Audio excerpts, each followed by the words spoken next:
আজ চলে গিয়েছিলাম বড় মেয়ে আর ছোট মেয়ের বায়না মিটাতে আরএফএল বেস্ট বাইয়ের শোরুমে। আমারও একটু টুকটাক কেনাকাটার ছিল, এজন্য একবারে ওখানে গিয়েছিলাম। যাওয়ার পর দেখি তো রাস্তায় ভীষণ গরম। আজকে রোদের খুব বেশি তাপ ছিল না, তারপরও বাইরে বেরোলে তো একটু গরম লাগবেই।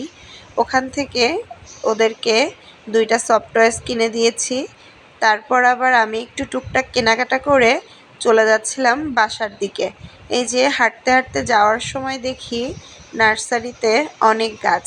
গাছ দেখে তো বড় মেয়ে আবার বায়না শুরু করে দিল, সে গাছ কিনবে। তো প্রথম নার্সারিটায় বেশ ভালো ছিল না গাছগুলো। পরে হাঁটতে হাঁটতে বড় মেয়ে বলল আনারস খাবে, এই যে আনারস মাখা খাচ্ছে দুজনে মিলে। আনারস খেয়ে আবার সামনের দিকে নার্সারিতে চলে গিয়েছিলাম। এটা ছিল ইউসেপের উল্টা দিকে। এখানে বেশ গাছগুলো অনেক তাজা ছিল, ভালোও ছিল, অনেক রকমের গাছ ছিল। কাঠগোলাপ গাছগুলো ছোট গাছে অনেক ফুল ছিল, বেশ ভালোই লাগছিল দেখতে। আর আমি আবার মনে করলাম কী নিব ভাবতে ভাবতে অলকানন্দাটা চোখে পড়লো, ওটা একটা নিলাম। আর নিয়েছিলাম একটা কালারিং নয়নতারা, আর নিয়েছিলাম ছোট একটা বাগান বিলাস। গাছগুলো দেখতে ভীষণ সুন্দর ছিল।